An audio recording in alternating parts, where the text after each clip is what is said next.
नमस्कार मैत्रिणींनो, श्री स्वामी समर्थ सगळ्यांना. असल मराठी या माझ्या युट्यूब चॅनल आपले सर स्वागत आहे. चला तर आज आपण पाहूया काकडीचे थालीपीठ. काकडीचे थालीपीठ हे पावसाळ्यात खाण्यासाठी खूप खमंग आणि टेस्टी रेसिपी आहे. काकडीचे थालीपीठ बनवण्यासाठी काय काय साहित्य लागते चला तर आता आपण पाहूया. 1 वाटी किसलेली काकडी घ्यायची, 10-12 लसूण पाकळ्या, 1 वाटी चिरलेला कांदा आणि थोडी कोथिंबीर चिरून घ्यायची आहे.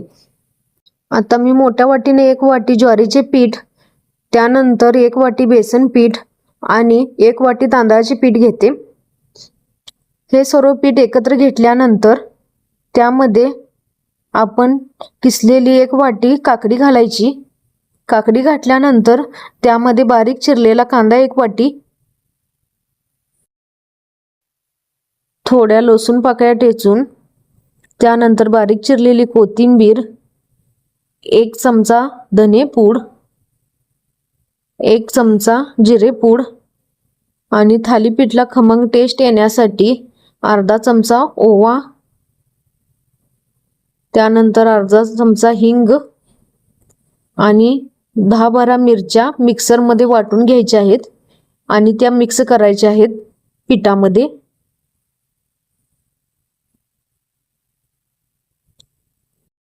छान असे मिरच्या मिक्सरमध्ये बारीक करून पिठात मिक्स करून घ्यायचे आहे.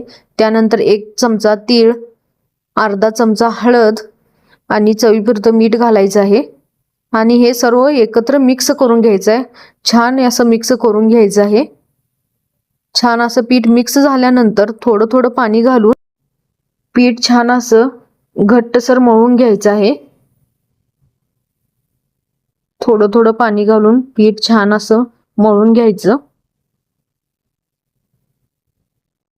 जास्त पीठ पातळ झाल्यानंतर थालीपीठ करताना थोडं थोडं पाणी लावून थालीपीठ करताना अजून थोडं पीठ पातळ होतं. त्यामुळं मळून घेताना पीठ छान असं घट्ट मळून घ्यायचं आणि थालीपीठ थापत्यावेळी थोडं थोडं पाणी लावून पीठ थापवून घ्यायचं आहे. छान असा गोळा बनवून घ्यायचा आहे आणि थोड्या वेळासाठी असंच गोळा ठेवून द्यायचा आहे.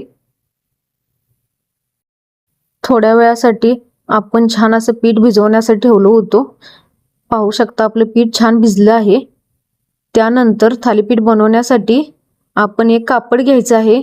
कापड स्वच्छ धुवून घ्यायचं आहे आणि पिठाचा एक गोळा घेऊन छान असं थालीपीठ थापून घ्यायचं आहे. थालीपीठ थापताना थोडं थोडं हाताला पाणी लावून छान असं पातळ थालीपीठ थापून घ्यायचं आहे. जेवढं शक्य होईल तेवढं आपण पातळ करायचं आहे थालीपीठ, जेणेकरून खाताना खूप कुरकुरीत आणि खुसखुशीत लागतं. तर छान असं पातळ आपलं थालीपीठ थापून झालेलं आहे. आता आपण थालीपीठ भाजून घेऊया.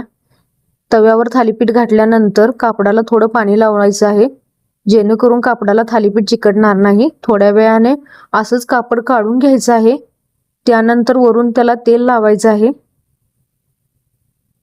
छान असं वरून तेल लावल्यानंतर एका बाजूने थालीपीठ असं भाजून घ्यायचं आहे खमंग असं. थालीपीठ भाजूपर्यंत आपण दुसरी थालीपीठ थापून घेऊया. थालीपीठ छान असं पातळ आपण थापून घ्यायचं.